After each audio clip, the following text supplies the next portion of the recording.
Hi friends, అందరికీ నమస్కారం అండి.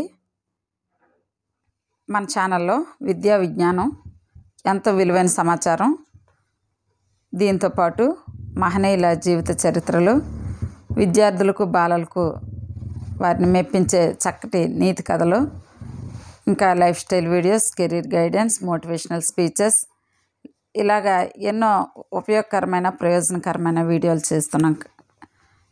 కనుక మీరందరూ కూడా ఇంకా ఎవరైతే ఛానల్ సబ్స్క్రైబ్ చేసుకోలేదో తప్పనిసరిగా మన ఛానల్ సబ్స్క్రైబ్ చేసుకోవాల్సిందిగా కోరుతున్నాను.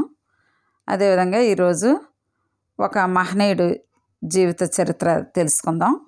ఆయన ఎవరంటే మన మాజీ ప్రధాని రాజీవ్ గాంధీ గారు, దివంగత కీర్తిశేషులు రాజీవ్ గాంధీ గారు. వీడియోలోకి వెళ్ళకముందు మరొకసారి మనవి చేస్తున్నానండి, ప్లీజ్ సబ్స్క్రైబ్ మై ఛానల్. ఈరోజు మరి రాజీవ్ గాంధీ గారి జీవిత చరిత్ర తెలుసుకుందాం. వీడియోని ఎక్కడ స్కిప్ చేయకుండా చివరి వరకు చూడవలసిందిగా మనవి. అదేవిధంగా తప్పనిసరిగా షేర్ చేయండి, అదేవిధంగా లైక్ చేయండి. రాజీవ్ గాంధీ 1984 నుండి 1989 వరకు భారతదేశానికి ప్రధానమంత్రిగా పనిచేసిన ఒక భారతీయ రాజకీయ నాయకుడు. తన తల్లి అప్పటి ప్రధాని ఇందిరాగాంధీ హత్య అనంతరం 40 ఏళ్ల వయసులో అతి పిన్న వయస్కుడైన భారత ప్రధాని 1989 ఎన్నికలలో ఓడిపోయే వరకు పనిచేశారు. ఆపై ప్రతిపక్ష నాయకుడు, లోక్సభ నాయకుడు అయ్యాడు. తన హత్యకు 6 నెలల ముందు రాజీనామా చేశాడు.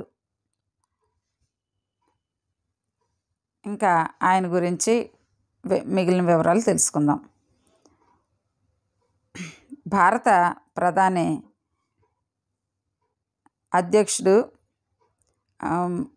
భారత ప్రధాని కార్యాలయంలో 31 అక్టోబర్ 1984 నుండి 2 డిసెంబర్ 1989 వరకు ఆయన పదవిలో ఉన్నారండి, అధ్యక్షుడి పదవి. జైల్ సింగ్, ఆర్ వెంకటరామన్, ఈయన ముందు ఉన్నవారు ఇందిరాగాంధీ.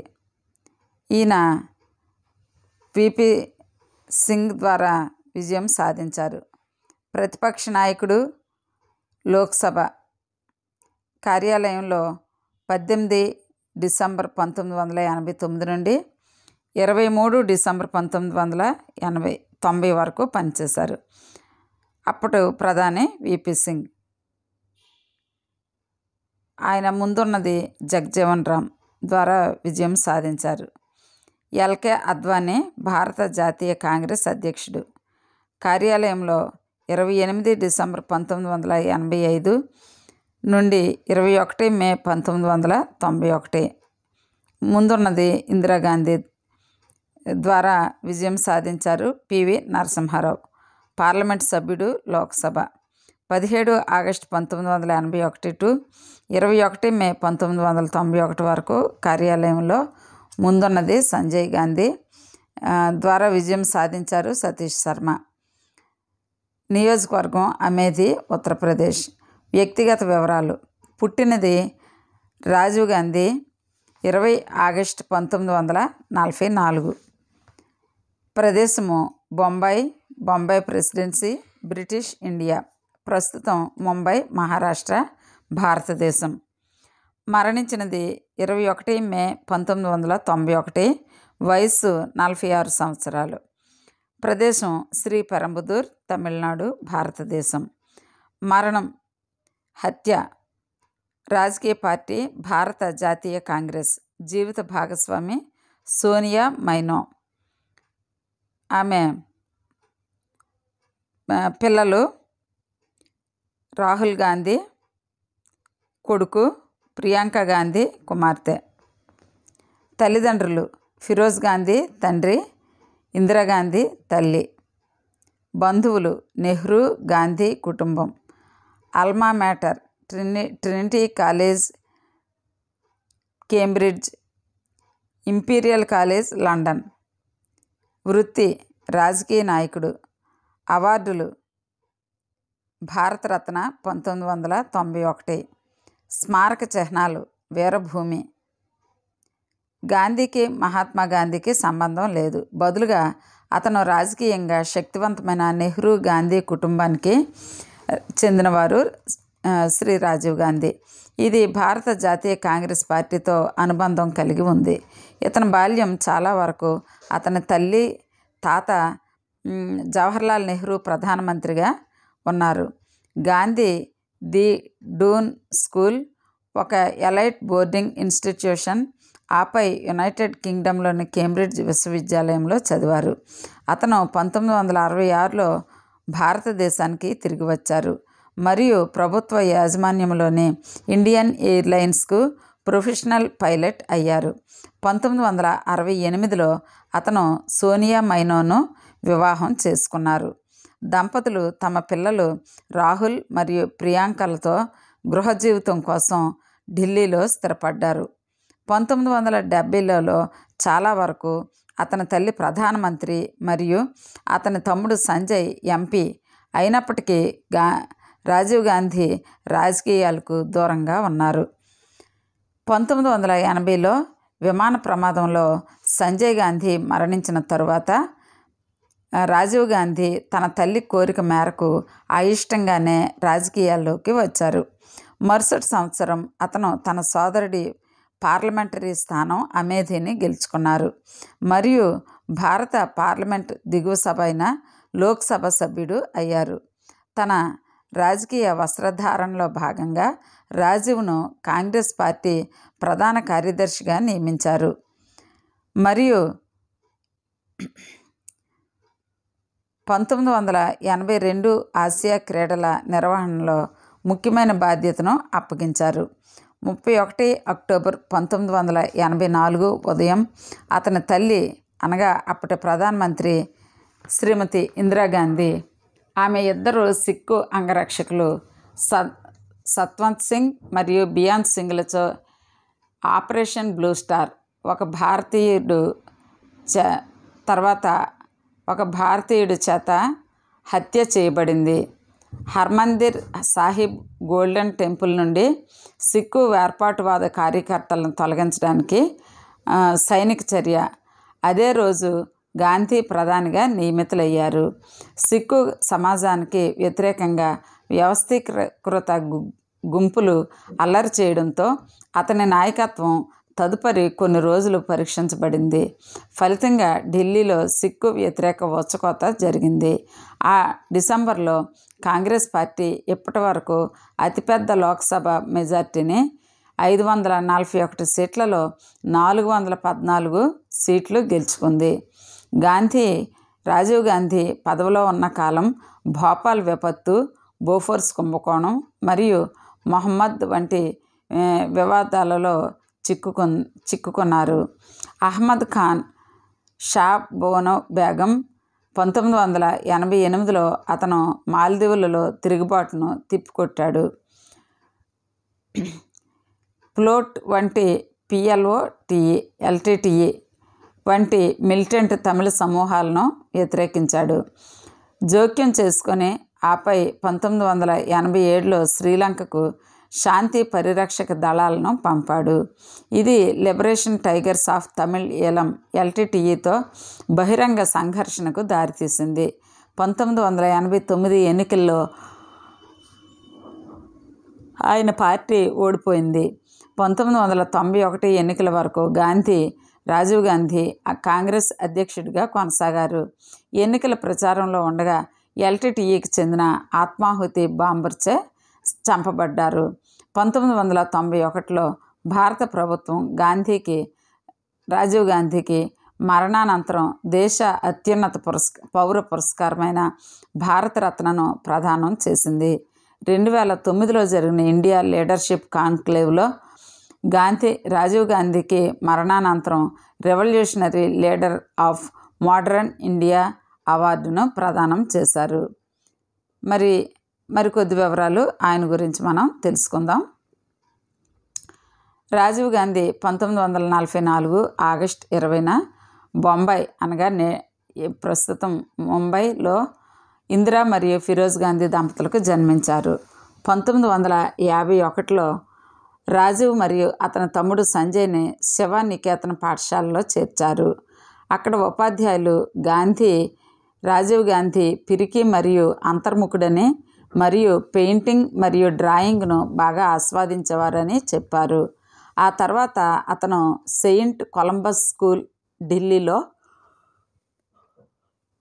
చదువుకున్నారు. ఆ తర్వాత అతను ప్రిపరేటరీ వెల్హామ్ బాయ్స్ స్కూల్లో చేరాడు మరియు 1954లో డెహ్రాడూన్లోని ది డూన్ స్కూల్కి మారాడు. అక్కడ సంజయ్ 2 సంవత్సరాల తర్వాత అతనితో చేరాడు. డూన్ వద్ద గాంధీ యొక్క సీనియర్ మణిశంకర్ అయ్యర్ తరువాత అతని అంతర్గత సర్కిల్లో ప్రముఖ సభ్యుడిగా మారారు. గాంధీ కూడా స్విట్జర్లాండ్లోని అంతర్జాతీయ బోర్డింగ్ పాఠశాల అయిన ఎకోల్ డి హ్యూమనైట్లో చదువుకున్నారు. అతను 1961లో డూన్ స్కూల్ నుండి 2nd క్లాస్ సర్టిఫికేట్తో నిష్క్రమించాడు. కెమిస్ట్రీలో ఉత్తీర్ణత సాధించడమే కాకుండా తన చివరి సబ్జెక్టులలో కూడా మంచి పనితీరు కనబరిచారు. డూన్లో రాజీవ్ గాంధీ చివరి సంవత్సరంలో అతని తల్లి మరియు లండన్లోని ఇండియన్ హై కమిషన్లో సైంటిఫిక్ అటాచ్ అయిన ఆల్బర్ట్ డి రొజారియో కేంబ్రిడ్జ్ యూనివర్సిటీని అతని దరఖాస్తుని ఏర్పాటు చేశారు. కేంబ్రిడ్జ్ యూనివర్సిటీకి అతని దరఖాస్తుని ఏర్పాటు చేశారు. గాంధీ తండ్రి ఫిరోజ్కి కాలేజ్ క్లాస్మేట్గా ఉన్న డి రొజారియో గాంధీ ఇంజనీరింగ్ చదవాలని సిఫారసు చేశాడు మరియు ట్రినిటీ కాలేజ్, కేంబ్రిడ్జ్లో సీనియర్ ట్యూటర్ మార్క్ ప్రేయర్ని కలిశారు. మెకానికల్ సైన్సెస్ క్వాలిఫైయింగ్ MSQ పరీక్షలో ఆమోదయోగ్యమైన మార్కులతో ఉత్తీర్ణత సాధించడంపై ఆధారపడి ట్రినిటీలో గాంధీ యొక్క షరతులతో కూడిన ప్రవేశానికి ప్రియర్ ఏర్పాటు చేశాడు. లండన్లోని డేవిస్, లాయింగ్ అండ్ డిక్ యొక్క 6వ తరగతి కళాశాలలో తన ఏ స్థాయిలు చదివిన తర్వాత గాంధీ మార్చి 1962లో MSQ పరీక్షకు హాజరయ్యారు, కానీ విజయం సాధించలేదు. అతను జూన్లో తన 2వ ప్రయత్నంలో ఉత్తీర్ణత సాధించాడు మరియు సెప్టెంబర్ 4, 1962న ట్రినిటీలో చేరాడు. అక్టోబర్ కళాశాలలో చేరాడు. ట్రినిటీలో ఉన్నప్పుడు అతను కేంబ్రిడ్జ్ యూనివర్సిటీ బోట్ క్లబ్లో చేరాడు. గాంధీ కేంబ్రిడ్జ్లో ఉన్న సమయంలో అతని తల్లి మరియు డి రొజారియో అతని క్షేమం గురించి ఆందోళన చెందారు. డి రొజారియో తన భార్య సోఫీతో కలిసి రాజీవ్ గాంధీకి తరచుగా వారి ఫించ్లీ ఇంటిలో ఆతిథ్యం ఇచ్చేవారు. తన చదువుల పట్ల శ్రద్ధ చూపకపోవడానికి రాజీవ్ గాంధీని దృష్టికి తీసుకెళ్ళాడు. అతని మద్దతు ఉన్నప్పటికీ రాజీవ్ గాంధీ సంవత్సరం చివరి పరీక్షలలో విఫలమయ్యారు మరియు 1965లో డిగ్రీ లేకుండానే ట్రినిటీని విడిచిపెట్టాడు. అయినప్పటికీ అతను తన పదవీ విరమణ సమయంలో తన మాజీ గురువుతో సన్నిహితంగా ఉన్నారు. 1966లో అతను ఇంపీరియల్ కాలేజ్ లండన్లో మెకానికల్ ఇంజనీరింగ్లో కోర్సును ప్రారంభించాడు, కానీ దానిని పూర్తి చేయడంలో విఫలమయ్యాడు. రాజీవ్ గాంధీకి నిజంగా తగినంత అధ్యయనం లేదు, ఎందుకంటే అతను తరువాత ఆ విషయం అంగీకరించారు. రాజీవ్ గాంధీ 1966లో భారతదేశానికి తిరిగి వచ్చారు. ఆ సంవత్సరంలో ఆయన తల్లి ప్రధానమంత్రి అయ్యారు. అతను ఢిల్లీకి వెళ్ళి ఫ్లయింగ్ క్లబ్లో సభ్యుడు అయ్యాడు. అక్కడ అతను పైలట్గా శిక్షణ పొందారు. 1970లో అతను ఇండియన్ ఎయిర్లైన్స్లో పైలట్గా నియమించబడ్డాడు. సంజయ్ లాగా రాజకీయాల్లోకి వచ్చే ఆసక్తిని ప్రదర్శించలేదు. 1968లో 3 సంవత్సరాల కోర్టుషిప్ తర్వాత అతను ఎడ్విజ్ యాంటోనియా ఆల్బెనా మెయినోను వివాహం చేసుకున్నారు. ఆమె తన పేరును సోనియా గాంధీగా మార్చుకుంది మరియు భారతదేశాన్ని తన నివాసంగా మార్చుకుంది. వారి మొదటి సంతానం ఒక కుమారుడు రాహుల్ 1970లో జన్మించాడు. 1972లో ఈ జంటకు ప్రియాంక అనే కుమార్తె ఉంది. ఆమె రాబర్ట్ వాద్రాను వివాహం చేసుకుంది. గాంధీ అమితాబ్ బచ్చన్కి స్నేహితుడు మరియు బచ్చన్ తన నటనా వృత్తిని ప్రారంభించక ముందే అతనికి సుపరిచితుడు. రాజీవ్, సంజయ్ మరియు బచ్చన్ ఢిల్లీ విశ్వవిద్యాలయంలో విద్యార్థిగా మరియు న్యూఢిల్లీ నివాసిగా ఉన్నప్పుడు కలిసి గడిపారు.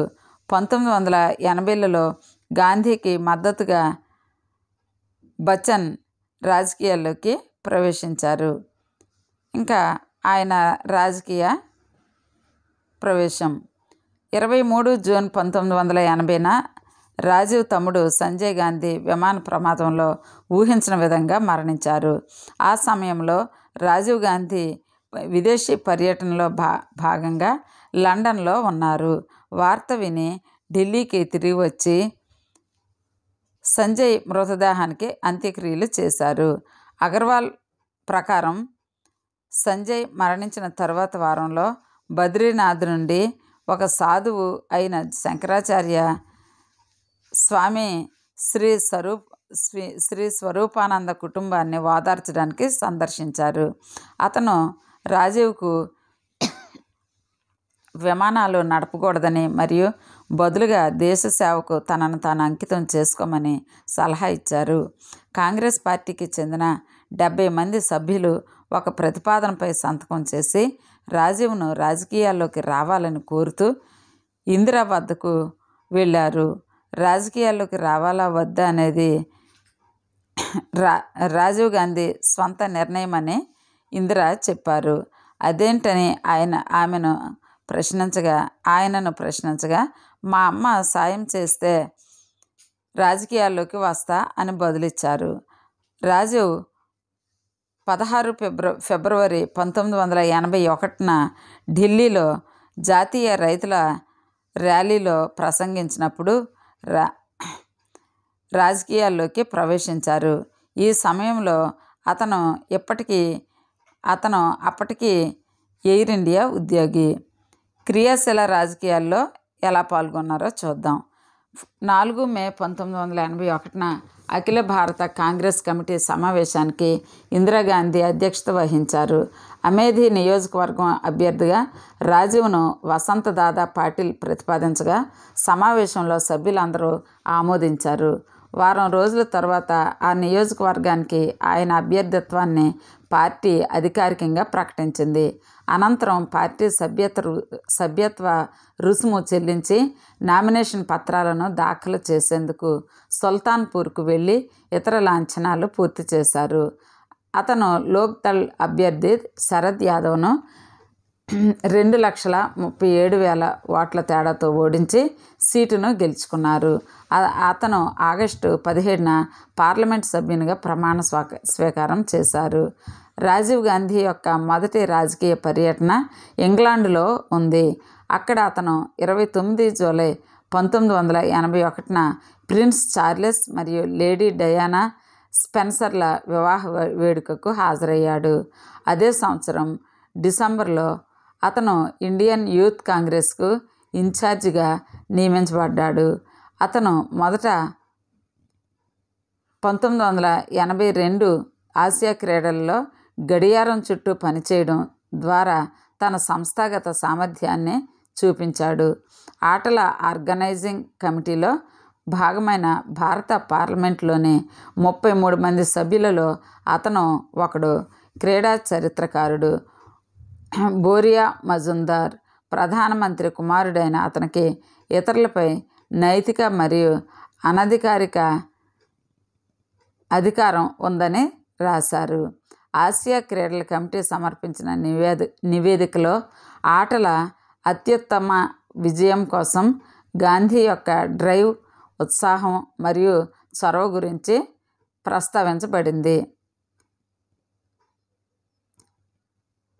31 అక్టోబర్ 1984న ప్రధానమంత్రి రాజీవ్ గాంధీ తల్లి ఇందిరాగాంధీ ఆమె సిక్కు అంగరక్షకులచే హత్య చేయబడ్డారు. ఇది సిక్కులకు వ్యతిరేకంగా హింసాత్మక అల్లర్లకు దారితీసింది. సిక్కు మరణాల సంఖ్య 8,000 మరియు 17,000 మధ్య ఉంటుందని మూలాలు అంచనా వేస్తున్నాయి. హత్య జరిగిన 19 రోజుల తర్వాత బోట్ క్లబ్ ర్యాలీలో గాంధీ ఇలా అన్నారు: ఇందిరాజీ హత్య తర్వాత దేశంలో కొన్ని అల్లర్లు జరిగాయి. ప్రజలు చాలా కోపంగా ఉన్నారని మాకు తెలుసు మరియు కొన్ని రోజులు భారతదేశం కదిలిపోయినట్లు అనిపించింది. కానీ ఒక శక్తివంతమైన చెట్టు పడిపోయినప్పుడు దాని చుట్టూ ఉన్న భూమి కొద్దిగా కంపించడం సహజం. వీరేందర్ గ్రోవర్ ప్రకారం గాంధీ చేసిన ప్రకటన అల్లర్లను వర్చువల్ జస్టిఫికేషన్. కాంగ్రెస్ నాయకుడు మణిశంకర్ అయ్యర్ ఇది సామూహిక హత్యకు ప్రేరేపించిందా?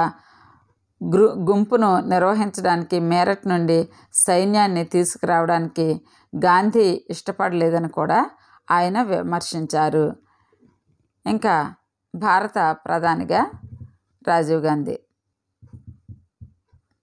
ఆపరేషన్ బ్లూ స్టార్ సమయంలో గోల్డెన్ టెంపుల్పై సైనిక దాడికి ప్రతీకారం తీర్చుకోవడానికి రాజీవ్ గాంధీ 31 అక్టోబర్ 1984న పశ్చిమ బెంగాల్లో ఉన్నారు. సర్దార్ బోటా సింగ్ మరియు ప్రెసిడెంట్ జైల్ సింగ్ రాజీవ్ తల్లిని హత్య చేసిన కొన్ని గంటల్లోనే ప్రధానమంత్రిగా చేయాలని ఒత్తిడి చేశారు. ఢిల్లీలో సిక్కు వ్యతిరేక అల్లర్ల గురించి వ్యాఖ్యానిస్తూ రాజీవ్ గాంధీ ఇలా అన్నారు: ఒక పెద్ద వృక్షం పడిపోయినప్పుడు క్రింద ఉన్న భూమి కంపిస్తుంది. అతను విస్తృతంగా విమర్శించబడిన ఒక ప్రకటన. అనేక మంది కాంగ్రెస్ రాజకీయ నాయకులు ఈ హింసాకాండకు పాల్పడ్డారని ఆరోపించారు. భారత రాజకీయాలకు రాజీవ్ గాంధీ అత్యంత పిన్న వయస్కుడైన ప్రధానమంత్రి పదవిని పొందారు. ఈ దృగ్విషయం ప్రపంచవ్యాప్తంగా దృష్టిని ఆకర్షించింది. అతని చిరునవ్వు, ఆకర్షణ మరియు మర్యాద అతని విలువైన వ్యక్తిగత ఆస్తులు. ఒక సీనియర్ ప్రతిపక్ష సభ్యుడు నాతో మాట్లాడుతున్నప్పుడు దానిని అంగీకరించారు. రాజీవ్ గాంధీ ప్రతిపక్షాలకు అజేయుడన్న తన భావాన్ని అతను దాచుకోలేకపోయాడు. పదవీ బాధ్యతలు స్వీకరించిన వెంటనే లోక్సభ 5 ఏళ్ల పదవీ కాలం పూర్తయినందున పార్లమెంటును రద్దు చేసి తాజాగా ఎన్నికలు నిర్వహించాలని గాంధీ అధ్యక్షుడు సింగ్ను కోరారు. రాజీవ్ గాంధీ అధికారికంగా కాంగ్రెస్ పార్టీకి అధ్యక్షుడయ్యారు. ఇది భారత పార్లమెంట్ చరిత్రలో అత్యధిక మెజార్టీతో ఘన విజయం సాధించి రాజీవ్ గాంధీకి ప్రభుత్వంపై సంపూర్ణ నియంత్రణను ఇచ్చింది. అతను తన యవ్వనం మరియు అవినీతి రాజకీయాల నేపథ్యం లేని సాధారణ అవగాహన నుండి ప్రయోజనం పొందారు. రాజీవ్ గాంధీ 31 డిసెంబర్ 1984న ప్రమాణ స్వీకారం చేశారు. 40 సంవత్సరాల వయసులో అతను భారతదేశపు అతి పిన్న వయస్కుడైన ప్రధానమంత్రి. చరిత్రకారిణి మీనా అగర్వాల్ వ్రాస్తూ, ప్రధానమంత్రిగా ప్రమాణం చేసిన తర్వాత కూడా అతను సాపేక్షంగా తెలియని వ్యక్తి, రాజకీయాల్లో అనుభవం లేని వ్యక్తి. ఎందుకంటే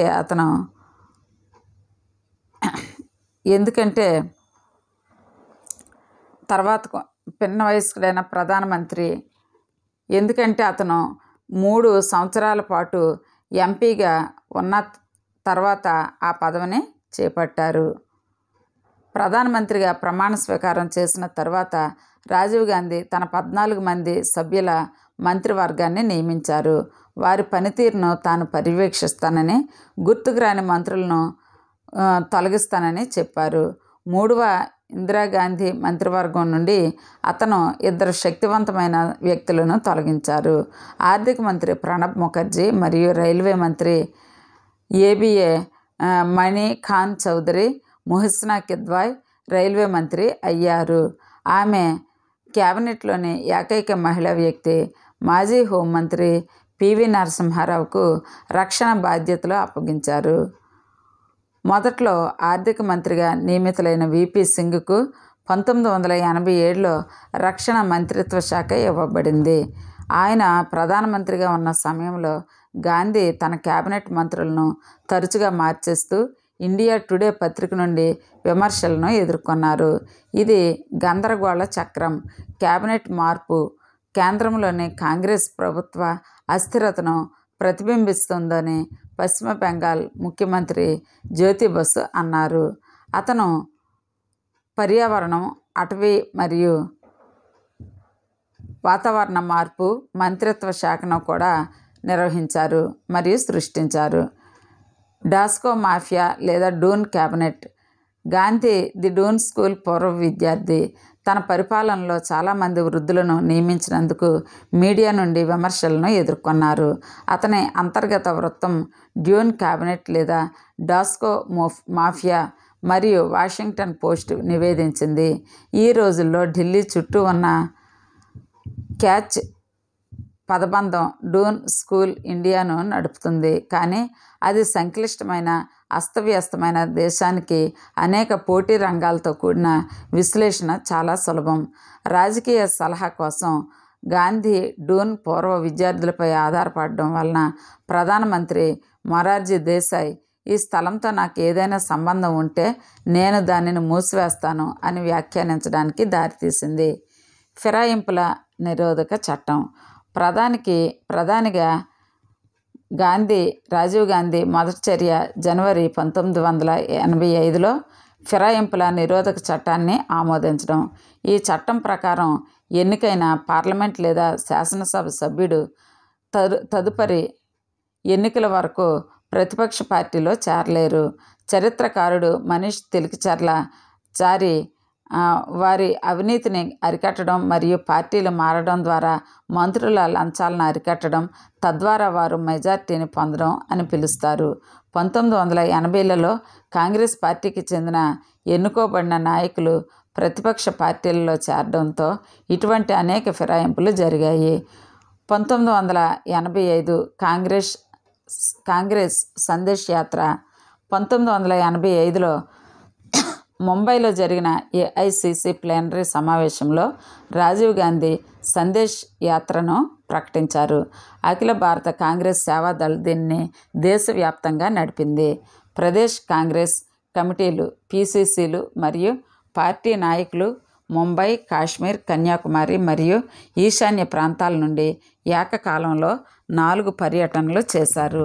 3 నెలలకు పైగా సాగిన ఈ యాత్ర ఢిల్లీలోని రామ్లీలా మైదాన్లో ముగిసింది. భారత్ యాత్ర అయితే మాస్ కనెక్ట్ కార్యక్రమాలు. 1990లో రాజీవ్ గాంధీ వివిధ రీతుల్లో భారత యాత్రను చేపట్టారు. పాదయాత్ర, సాధారణ ప్యాసింజర్ రైల్లో 2వ తరగతి క్యారేజ్. అతను తన భారత యాత్ర కోసం చంపారన్ను ప్రారంభ బిందువుగా ఎంచుకున్నాడు. రాజీవ్ గాంధీ 19 అక్టోబర్ 1990న హైదరాబాదులోని చార్మినార్ నుండి సద్భావన యాత్రను ప్రారంభించారు. షాబానో కేసు. 1985లో భారతదేశ అత్యున్నత న్యాయస్థానం ముస్లిం విడాకులు తీసుకున్న షా బానోకు అనుకూలంగా తీర్పునిచ్చింది. ఆమె భర్త ఆమెకు భరణం ఇవ్వాలని ప్రకటించింది. కొంతమంది భారతీయ ముస్లింలు దీన్ని ముస్లిం వ్యక్తిగత చట్టాన్ని అతిక్రమించారని భావించారు మరియు దాన్ని నిరసించారు. గాంధీ వారి డిమాండ్లను అంగీకరించారు. 1986లో భారత పార్లమెంటు ముస్లిం మహిళల విడాకుల హక్కుల రక్షణ చట్టం 1986ను ఆమోదించింది. ఇది షా బానో కేసులో సుప్రీంకోర్టు తీర్పును రద్దు చేసింది. ఈ చట్టం సుప్రీంకోర్టు తీర్పును పలచన చేసింది మరియు ఇస్లామిక్ చట్టంలోని నిబంధనల ప్రకారం విడాకులు తీసుకున్న మహిళలకు యుద్ధ కాలంలో లేదా విడాకులు తీసుకున్న 90 రోజుల వరకు మాత్రమే భరణాల చెల్లింపును అనుమతించింది. ఇది కోడ్ సెక్షన్ 125కి విరుద్ధంగా ఉంది. Indian magazine business and economics దీనిని రాజీవ్ గాంధీ చేసిన మైనారిటీ బుజ్జగింపుగా పేర్కొంది. న్యాయవాది మరియు భారతదేశ మాజీ న్యాయమంత్రి రామ్ జెఠ్మలానీ ఈ చట్టాన్ని స్వల్పకాలిక మైనారిటీ పాపులిజం కోసం తిరోగమన అస్పష్టత అని పిలిచారు. గాంధీ సహోద్యోగి ఆరిఫ్ మహమ్మద్ ఖాన్ అప్పటి పార్లమెంట్ సభ్యుడు నిరసనగా రాజీనామా చేశారు. ఫ్రెండ్స్, ఇది రాజీవ్ గాంధీ గారి బయోగ్రఫీలో పార్ట్ 1 మాత్రమే. ఇది పార్ట్ 1. ఇది పార్ట్ 2 నెక్స్ట్ వీడియో ఉంటుందండి. తప్పనిసరిగా చూడండి. Thank you for watching. Please subscribe.